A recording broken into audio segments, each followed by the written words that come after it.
إن الحمد لله نحمده ونستعينه ونستغفره ونعوذ بالله من شرور أنفسنا ومن سيئات أعمالنا من يهده الله فلا مضل له ومن يضلل فلا هادي له وأشهد أن لا إله إلا الله وأشهد أن محمدا عبده ورسوله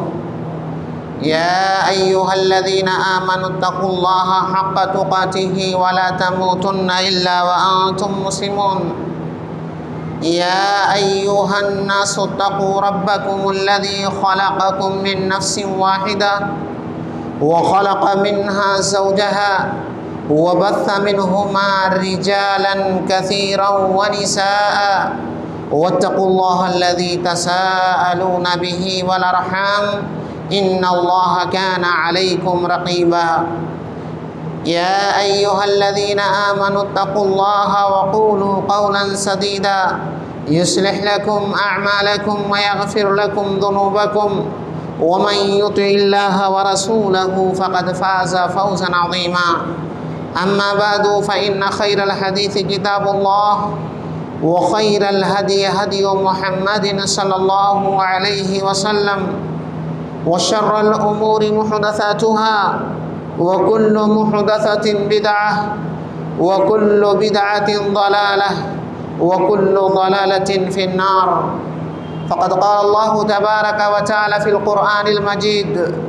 والفرقان الحميد فأعوذ بالله السميع العليم من الشيطان الرجيم إنهم فتية آمنوا بربهم وزدناهم هدى وعن ابن مسعود رضي الله تعالى عنه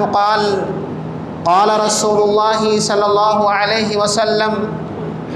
لا تزول قدم عبد يوم القيامة حتى يسأل عن خمس وعن عمره فيما أفناه وعن شبابه فيما أبلاه وعن ماله من أين اكتسبه وفيما أنفقه وعن علمه ماذا عمل به رواه الترمذي وصححه الألباني۔ حاضرین جمعہ، دینی و ملی بھائیوں، بزرگوں،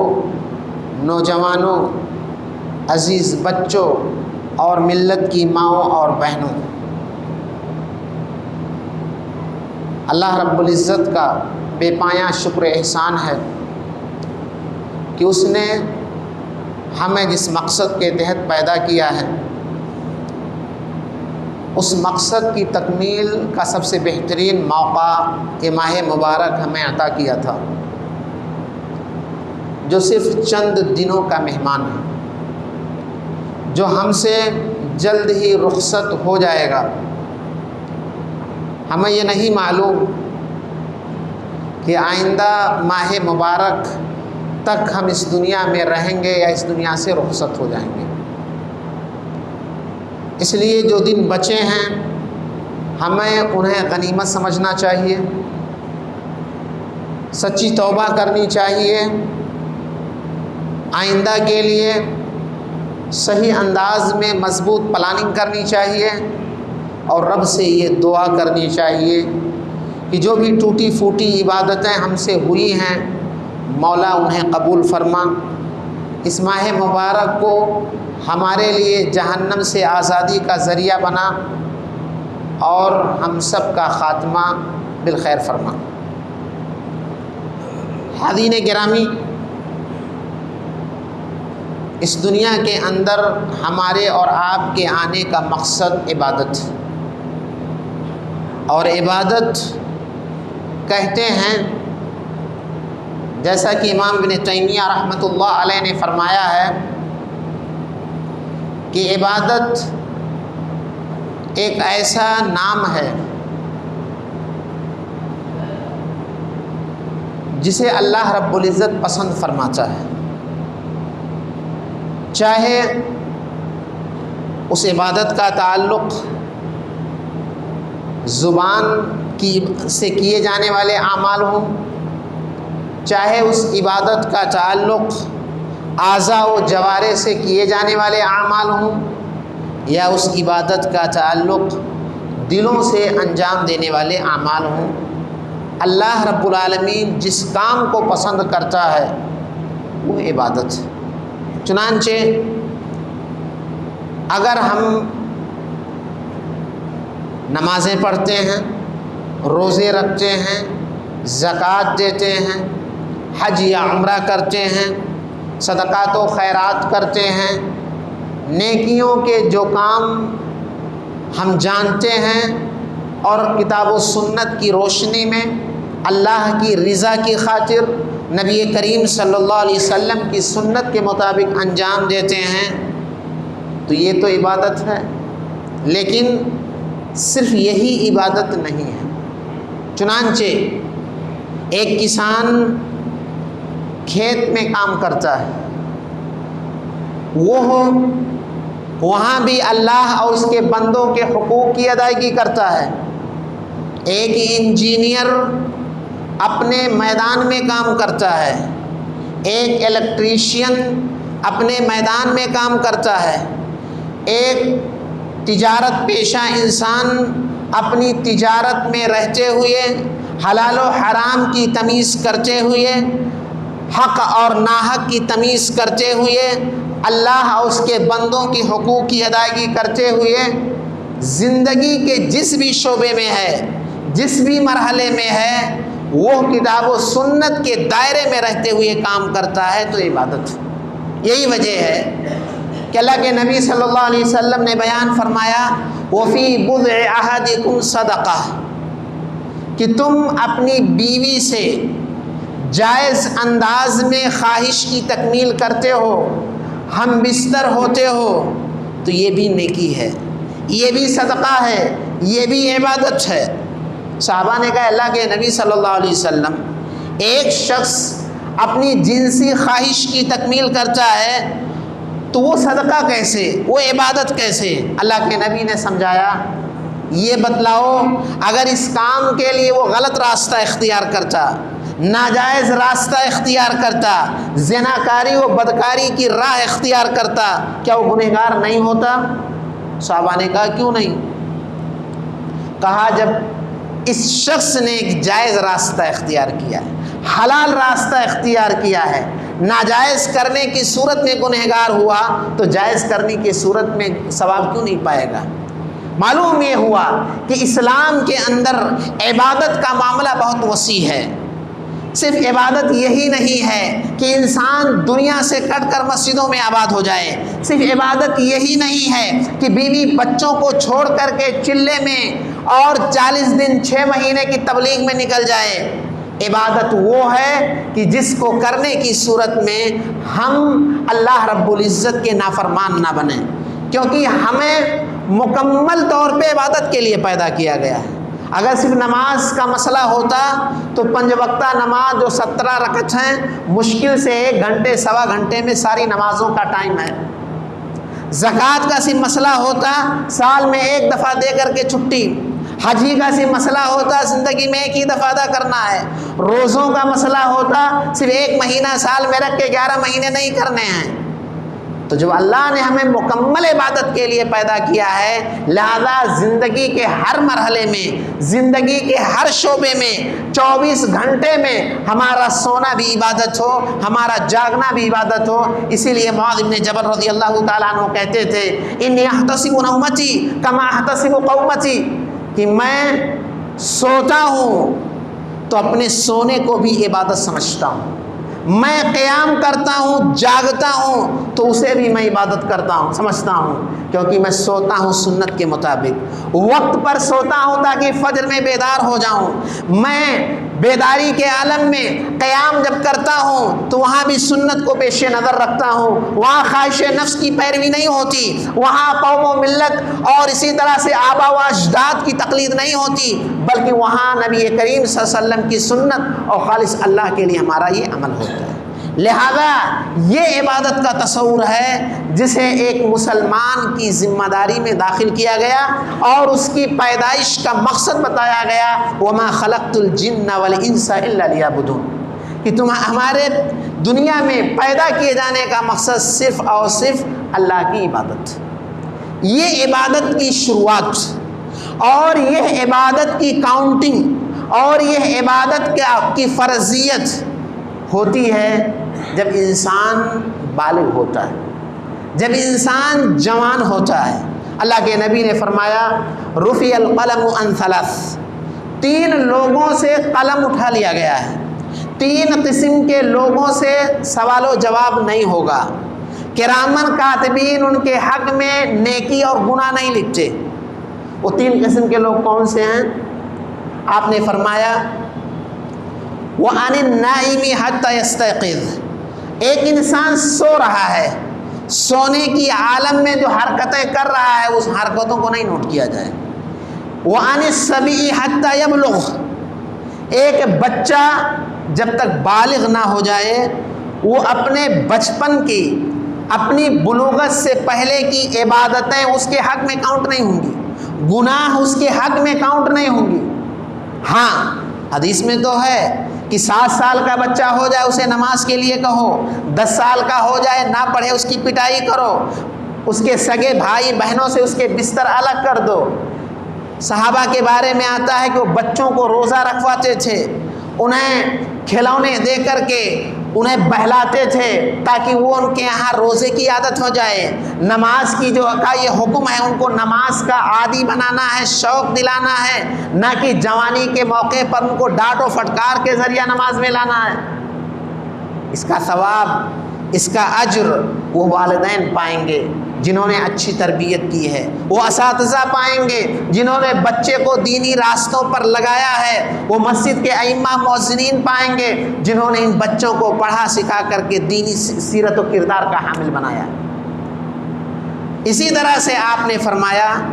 وَعَنِ الْمَجْنُونِ حَتَّى يَفِيقَ، ایک پاگل انسان جس کا ذہنی توازن غائب ہو گیا ہے،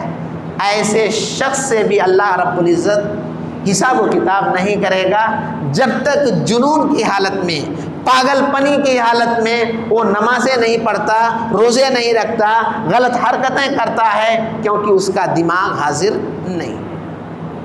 معلوم یہ ہوا کہ انسان جس وقت سے بالغ ہوتا ہے اور مرتے دم تک اس شخص سے اللہ رب العزت باز پرس کرے گا، یہی عبادت کی گھڑی ہے۔ حضرات، عبادت کے لیے ہمیں دنیا میں آئے ہیں، عبادت کا یہ موقع اور عبادت کی یہ گھڑی، اس کا سب سے بہترین پیریڈ، سب سے بہترین ٹائمنگ جوانی کی ہے۔ کیوں جوانی کی عمر اس کے لیے زیادہ موزوں ہے؟ ہم سب سمجھتے ہیں کہ بیچ کی چیز اچھی ہوتی ہے، درمیان کی چیز بہتر ہوتی ہے، اسی لیے اللہ تعالیٰ نے ہمارے جسم میں ہمارے دل کو بیچ میں رکھا ہے، یہی سینٹر ہے، یہی 24 گھنٹہ روح پھونکنے سے لے کر اور روح کے پرواز ہونے تک 1 سیکنڈ کے لیے اس کی حرکت بند نہیں ہوتی ہے۔ درمیان کی چیز یہی مغز ہے، یہی بہتر ہے۔ جوانی کی کا پیریڈ یہ سب سے زیادہ اہم ہے۔ کیوں اہم ہے؟ اس لیے اہم ہے کہ اس کے اندر انسان سب سے زیادہ طاقتور ہوتا ہے، سب سے زیادہ مضبوط ہوتا ہے، ہر کام کے کر گزرنے کی اس کے اندر طاقت بھی ہوتی ہے، جذبہ بھی ہوتا ہے، اور وہ آگے بڑھ کر کے ان تمام لوگوں سے کر سکتا ہے جو بڑھاپے کی دہلیز پہ قدم رکھ چکے ہیں۔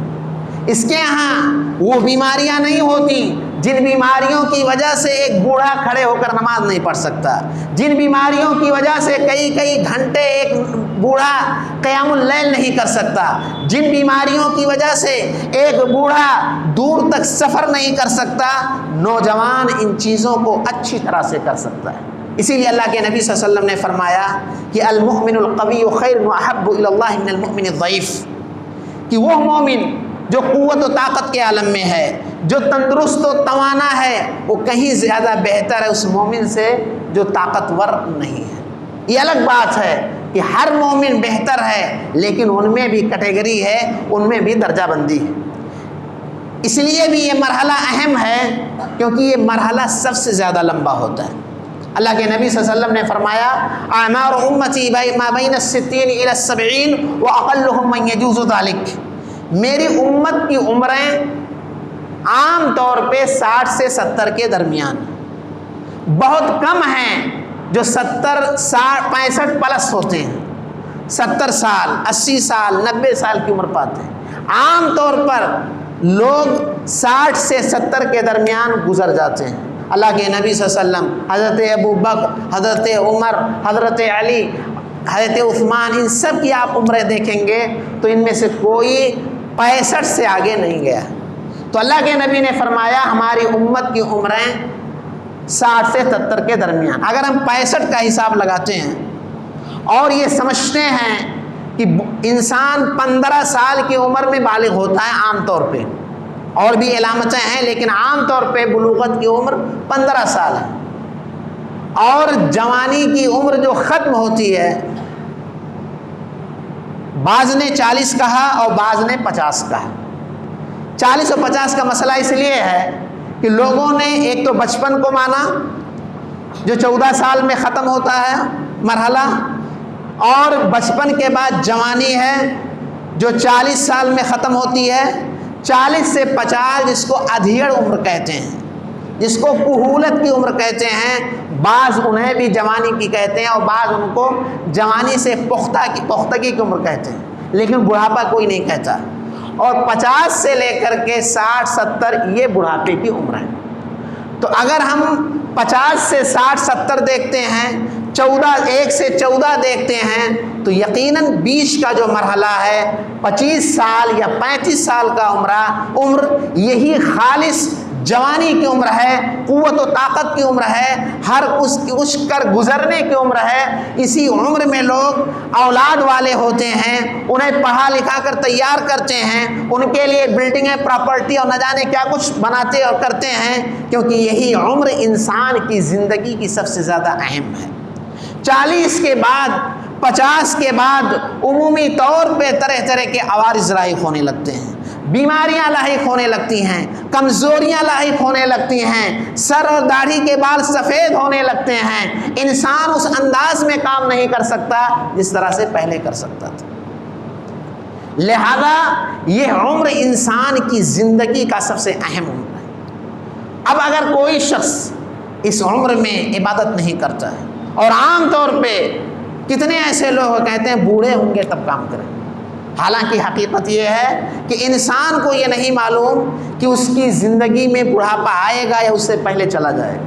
تاریخ شاہد ہے کہ جتنے بڑے بڑے کارنامے انجام دیے گئے ہیں وہ سب کے سب اسی مرحلے میں انجام دیے گئے ہیں۔ آپ کو معلوم ہونا چاہیے،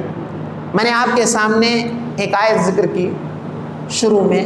اللہ تعالیٰ فرماتا ہے اِنَّهُمْ فِتْيَةٌ آمَنُوا بِرَبِّهِمْ وَزِدْنَاهُمْ هُدًى۔ سورہ کہف ہر مسلمان کو جمعہ کے دن پڑھنا چاہیے۔ اصحاب کہف کا واقعہ اس کے اندر ذکر ہے۔ صحیح اور زیادہ راجح بات یہ ہے کہ 7 نوجوان تھے، حضرت عیسیٰ علیہ الصلاۃ والتسلیم کے زمانے کے بعد اور نبی صلی اللہ علیہ وسلم کے زمانے سے پہلے کے لوگ ہیں۔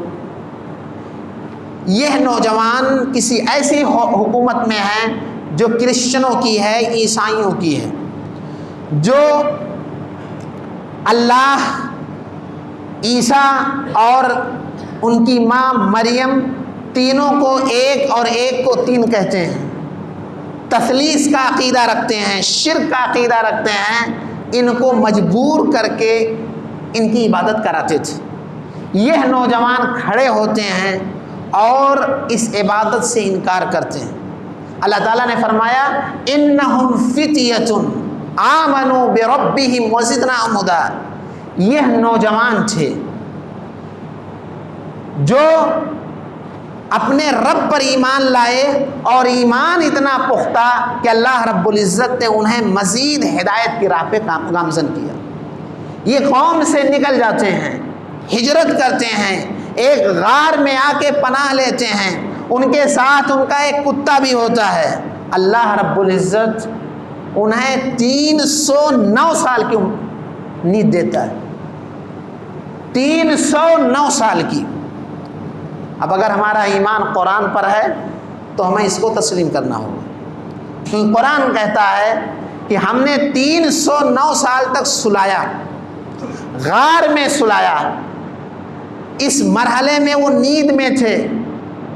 انہیں قوت طاقت دینے والی ذات ہماری ہے، لوگوں سے بچانے کی ذمہ داری ہماری تھی، انہیں صحت و تندرستی کے عالم میں رکھنا ہماری ذمہ داری تھی، اور 309 سال میں نہ جانے کتنی نسلیں آتی اور چلی جاتی۔ جب یہ بیدار ہوتے ہیں تو آپس میں پوچھتے ہیں کہ کتنی دیر تک سوئے؟ تو یہی کہا، کسی نے کہا ہم نے 1 دن یا آدھا دن سویا۔ پھر بھوک کو مٹانے کے لیے ایک شخص کو اپنے پرانے زمانے کی کرنسی اور سکہ دے کر بیچتے ہیں، اور مارکیٹ میں جانے کے بعد جب پورا نقشہ تبدیل ہوتا ہے تب احساس ہوتا ہے کہ ہم کتنے پیچھے جا چکے ہیں۔ معلوم یہ ہوا کہ نوجوان ہی وہ قوم ہے جو کائنات کا نقشہ بدل سکتی ہے، جو انقلاب لا سکتی ہے، جو بگڑے ہوئے لوگوں کو راہ راست پہ لا سکتے ہیں۔ اللہ کے نبی صلی اللہ علیہ وسلم نے، بلکہ ان سے پہلے قرآن میں حضرت ابراہیم کا واقعہ ذکر کیا ہے۔ قوم کے لوگوں نے یہی کہا تھا، سمعنا فتن یذکرہم یقال لہ ابراہیم، ہم نے ایک نوجوان کے بارے میں سنا ہے جسے لوگ ابراہیم کہتے ہیں۔ باپ مخالف ہے، قوم کے لوگ مخالف ہیں، تمام لوگ ان کے دشمن ہیں، لیکن اس کے باوجود وہ قوم کو یہ آئینہ دکھاتے ہیں کہ جو نفع و نقصان کے مالک نہیں، ان کی تم پرستش کرتے ہو، انہیں تم اپنے ہاتھوں سے بنا کر کے بیچتے ہو، اس کے نتیجے میں آگ میں جانا گوارا کیا۔ لیکن یہ نوجوان ان سے سمجھوتا نہیں کرتا ہے، باپ انہیں گھر سے نکال دیتا ہے، در در کی ٹھوکریں کھاتے ہیں، وقت کے بادشاہ سے مقابلہ کرتے ہیں، مصر جاتے ہیں، وہاں آزمائش سے دوچار ہوتے ہیں، وہاں سے لا کر کے اپنے بچوں کو وادی غیر ذی زرع میں ٹھہراتے ہیں، اور ایسی تربیت کرتے ہیں کہ وہ بچہ فلما بلغ معہ السعی قال، جب وہ ان کے ساتھ چلنے کے لائق ہوتے ہیں تو وہ اچھے نوجوان، اچھے بچے، اچھی تربیت یافتہ بچے کا نقشہ کھینچتے ہیں، کیونکہ وہ اچھے باپ کے ذریعہ پیدا ہوئے ہیں۔ جیسی فیکٹری ہوگی ویسا پروڈکٹ ہوگا، جیسا باپ ہوگا ویسا بیٹا ہوگا، جیسی ماں ہوگی ویسا بیٹا ہوگا۔ وہ ماں بھی کیا عجیب تھی۔ آج ہماری ماؤں کو یہ تربیت حاصل کرنی چاہیے۔ آج وہ اپنی بچیوں کو کہتی ہیں روزہ نہ رکھو، کمزور ہو جاؤ گی۔ بچہ جوان رہتا ہے، والدین کہتے ہیں سونے دو، ابھی تو بچہ ہے، بڑا ہوگا تو عبادت کرے گا، فجر میں لانے کی فکر نہیں ہوتی۔ دکان میں بیٹھا ہوتا ہے، کہتے ہیں رہنے دو، بڑا ہوگا پڑھ لے گا۔ یہ حضرت ہاجر کو دیکھیں، بچہ ہے، جب جا رہے ہیں حضرت ابراہیم تو پوچھتی ہیں کہاں چھوڑ کے جا رہے ہو؟ چند کھجوریں ہیں، معمولی پانی ہے، باپ کی شوہر کی طرف سے کوئی جواب نہیں، تو کہتی ہیں اللہ ہمارا کا بہذا، کیا اللہ نے آپ کو اس کا حکم دیا ہے؟ اللہ پہ توکل کرتے ہوئے، دودھ پیتے ہوئے بچے کو لے کر ایسی سرزمین میں جہاں پہاڑیاں ہیں، جہاں انسان نہیں، جہاں شجر نہیں، جہاں درندے چرند و پرند نہیں، نہ پینے کا پانی ہے، نہ کھانے کا کوئی سامان ہے، رات کی تاریکی میں آج بھی پہاڑیوں کو دیکھ کے ڈر لگتا ہے، جبکہ جگہ جگہ پہاڑیوں کو توڑ کر کے بلڈنگیں بنائی گئی ہیں۔ وہ خاتون وہ ایسا نقشہ کھینچتی ہے، وہ بچہ ایسا نقشہ کھینچتا ہے کہ پاؤں کو رگڑنے کی وجہ سے نہ جانے اس وقت سے لے کر اب تو قیامت تک کتنے لوگوں کے لیے اس کنویں سے پانی کا ذریعہ اللہ نے بنایا۔ اور حضرت ہاجر نے جو دوڑا تھا پانی کی تلاش میں، ایک حاجی کا حج ایک عمرہ کرنے والے کا عمرہ مکمل نہیں ہو سکتا جب تک کہ اس خاتون، اس نوجوان خاتون کی سنت پہ عمل نہ کریں۔ یہ اس بات کی دلیل ہے کہ قوم کے اندر انقلاب یہی لا سکتے ہیں۔ حضرت یوسف کو کون نہیں جانتا؟ یوسف علیہ السلام مصر کے بازار میں بیچے جاتے ہیں، خاندانی طور پر ویسا خاندان کسی کا نہیں، وہ بھی نبی ہونے والے ہیں، باپ بھی نبی، دادا بھی نبی، پردادا بھی نبی، اور دادا کے 2 بیٹے اسحاق کے، یعنی ان کے دادا کے بھائی حضرت اسماعیل بھی نبی، مصر کے بازار میں بیچے جاتے ہیں، غلام ہیں، عزیز مصر کے گھر میں ہیں، بھرپور نوجوان حسین و جمیل ہیں، آدھی خوبصورتی ان کو نصیب ہے، گھر کی عورت انہیں برائی کی دعوت دیتی ہے، دروازوں کو بند کر کے کہتی ہے ہیتا لک، آج نوجوان بچوں اور بچیوں کو عبرت حاصل کرنی چاہیے۔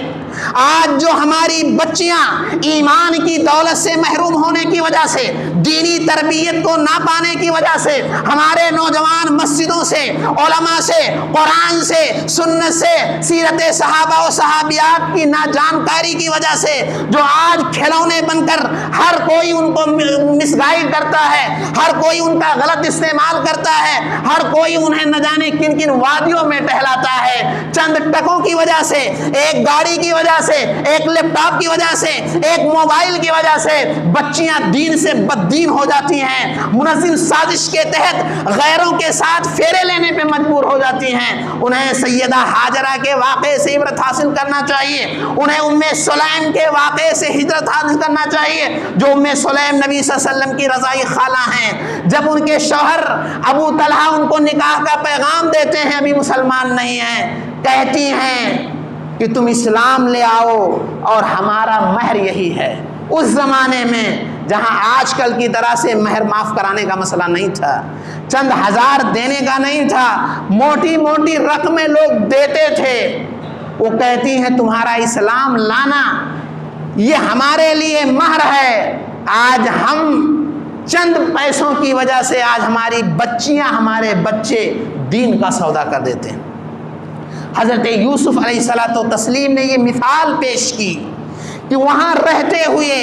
اس بھرپور جوانی میں ہونے کے باوجود، سارے راستے بند ہونے کے باوجود، غلام ہو کر اپنی مالکن کی دعوت کو ٹھکراتے ہیں، قید میں جانا گوارا کرتے ہیں، لیکن وہ اپنے ایمان کا سودا نہیں کرتے، غلط راستے کو نہیں اختیار کرتے۔ ایک مسلمان کو ان چیزوں سے عبرت حاصل کرنا چاہیے۔ اللہ کے نبی صلی اللہ علیہ وسلم نے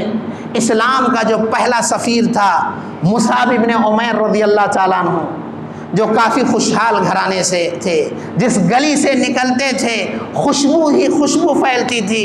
اسلام کا پہلا دائی، پہلا مبلغ بنا کر کے بھیجتے ہیں، جن کی عمر 37 یا 38 سال سے زیادہ نہیں تھی،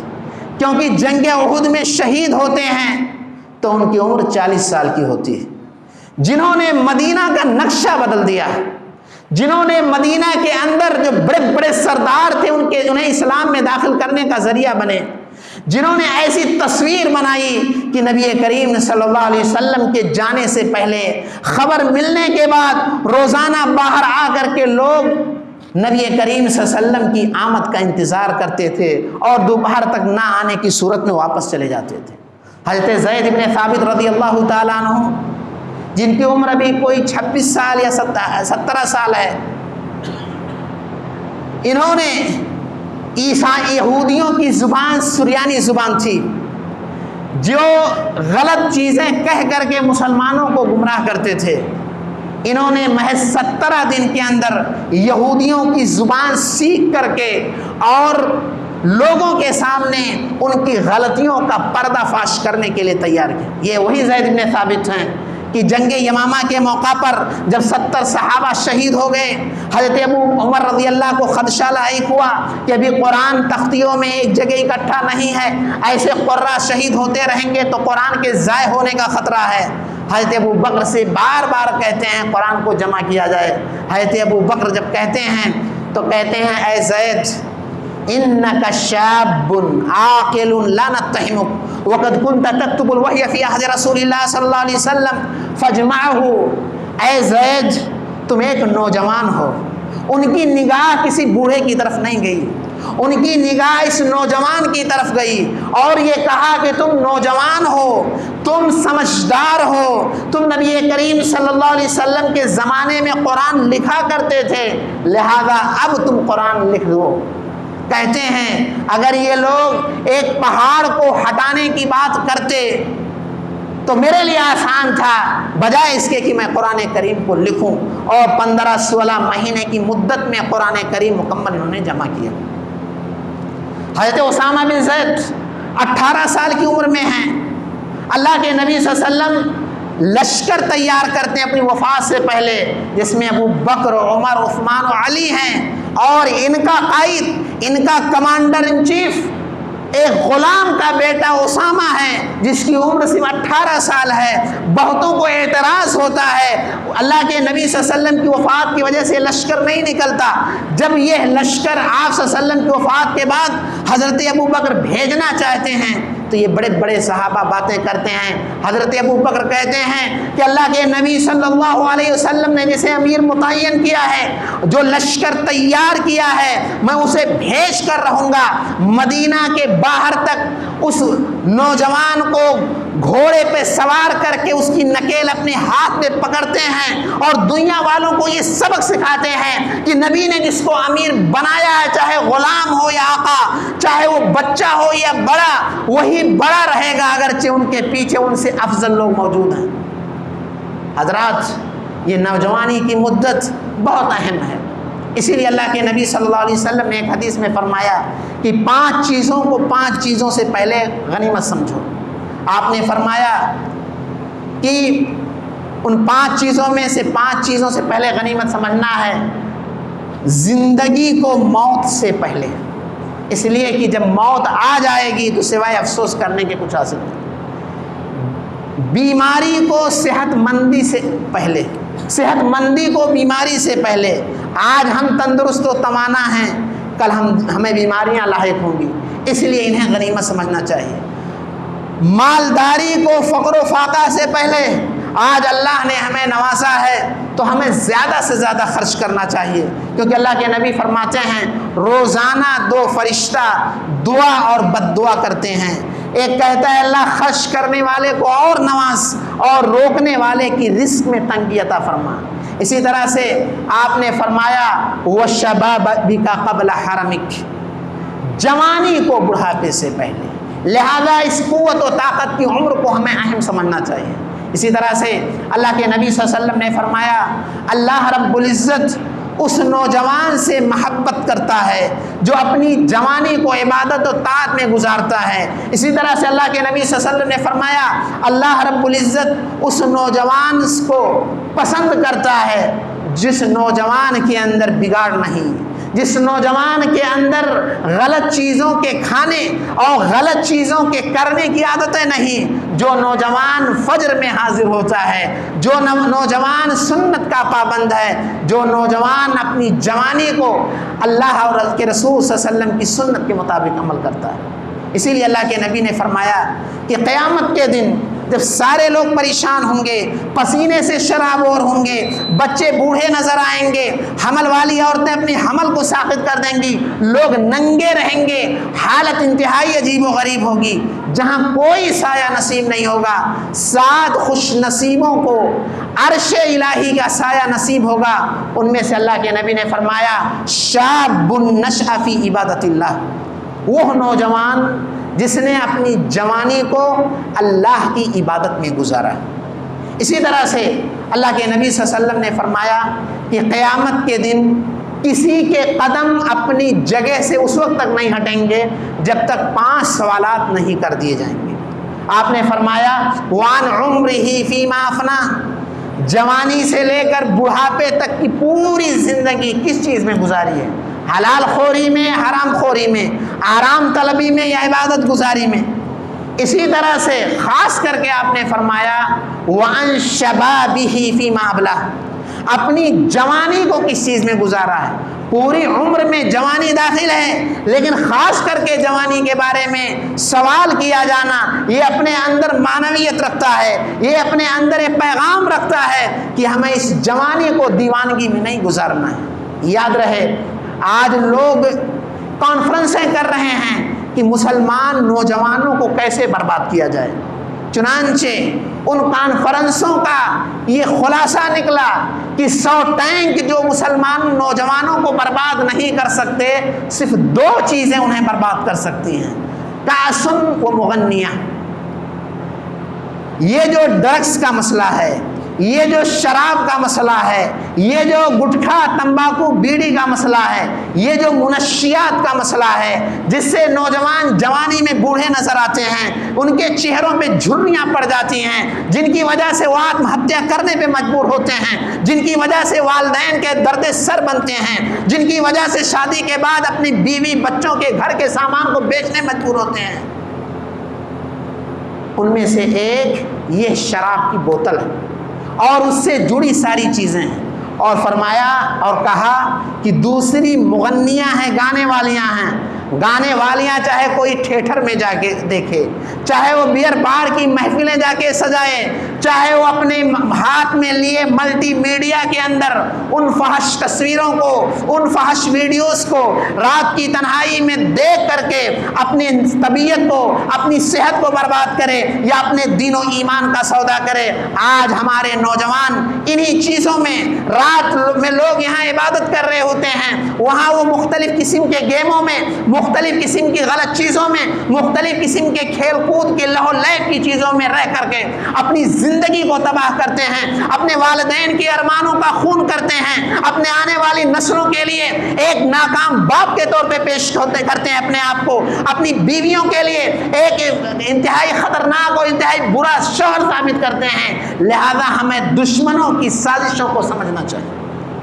میں ایک آخری بات کہہ کے اپنی بات ختم کروں گا۔ 1992 کے اندر ایک اخبار یورپین کنٹری میں نکلا جس میں یہ بات، ایک دعویٰ کیا گیا تھا کہ آئندہ 50 سال میں پوری دنیا کے اندر مسلمانوں کا دور دورہ ہوگا، مسلمانوں کا غلبہ ہوگا، عیسائی مشنریاں یا کرسچن لوگ یہ مسلمانوں کو برباد کرنے کا ہر طریقہ اختیار کرتے ہیں۔ یہ ہے ہاسپٹل کے راستے سے بھی آتے ہیں، فری علاج کے راستے سے آتے ہیں، سوشل ورک کے راستے سے آتے ہیں، فری ایجوکیشن کے راستے سے آتے ہیں، اور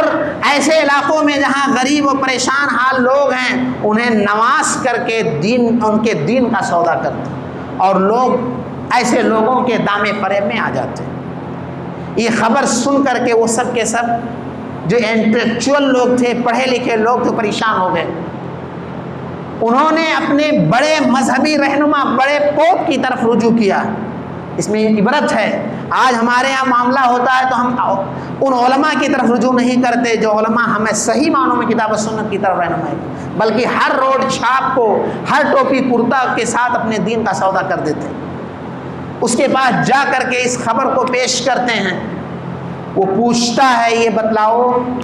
ان کے بچے، ان کے نوجوان کیسے اسکولوں میں تعلیم کرتے ہیں؟ کیا مدرسوں میں پڑھ رہے ہیں یا پبلک اسکولوں میں پڑھ رہے ہیں؟ کہا 80% یہ ہے انگلش میڈیم کے چکر میں پڑے ہوئے ہیں، یہ پبلک اسکولوں میں پڑھتے ہیں، یہ مدرسوں میں نہیں جاتے جہاں کی چٹائیوں پہ بٹھا کر ان کو دین سکھایا جاتا ہے، مسجدوں میں نہیں آتے جہاں ان کو ایمان سکھایا جاتا ہے۔ تو اس نے ایک تاریخی جملہ کہا، اپنے کان میں روئی ڈال کر کے بیٹھ جاؤ، یہ مسلمانوں کے بچے نہیں بلکہ یہ ہمارے بچے ہیں۔ اس لیے سوچنے کی ضرورت ہے، غور کرنے کی ضرورت ہے۔ ہمیں یہ فکر ہے کہ اپنے بچوں کے لیے ایک دکان ہے 2 کر لیں، ایک فیکٹری ہے 2 کر لیں، ایک فلیٹ ہے 2 کر لیں، اتنا بیلنس ہے اور بڑھا لیں، تاکہ ان کا مستقبل، ان کا بھوش اجول ہو، روشن ہو، تابناک ہو۔ لیکن ہم اپنے بچوں کے لیے یہ اس لیے فکر مند نہیں ہیں کہ ان کا ایمان بہتر ہو جائے، ان کا دین بہتر ہو جائے، وہ پابند صلاۃ ہو جائیں، وہ اللہ اس کے رسول کے حق کو پہچاننے والے ہو جائیں۔ جس جسم کے لیے ہم فکر مند ہیں اس جسم کو مٹی میں مل جانا ہے، جس روح کے تعلق سے ہم فکر مند نہیں ہیں اس روح پہ موت طاری ہونے والی نہیں ہے، اس روح کو ہمیشہ رہنا ہے، علین و سجین میں رہنا ہے مرنے کے بعد، اور اس کے بعد جنت و جہنم کا سفر کرنا ہے۔ اس لیے مسلمانوں، فتنوں کے اس دور میں دشمنوں کے ان منصوبہ بند اور منظم سازشوں کو سامنے رکھتے ہوئے ہمیں بیداری لانے کی ضرورت ہے، اپنے نوجوانوں کو مسجدوں سے جوڑنے کی ضرورت ہے، اپنے ہاں اجتماعات اور پروگرام کرنے کی ضرورت ہے، اپنی گاڑی کمائی کو دین کے راستوں پر اور دین کی حفاظت کرنے والے قلعوں اور مدرسوں پہ خرچ کرنے کی ضرورت ہے۔ ہمیں آخرت کی تیاری کے لیے اپنے مال کو، اپنے وقت کو، اپنی جان کو، اپنی اولاد کو صرف کرنے اور لگانے کی ضرورت ہے، ورنہ یاد رہے چاہے وہ معاملہ ہندوستان کو ہو یا دنیا کے کسی کونے کا، مسلمان اگر خواب غفلت سے بیدار نہیں ہوئے تو دشمن ہمیں دبانے کے لیے، کچلنے کے لیے، برباد کرنے کے لیے ہر ممکن کوشش کر رہا ہے۔ اللہ رب العزت سے دعا ہے کہ الہ العالمین تو ہمارے نوجوانوں کی حفاظت فرما،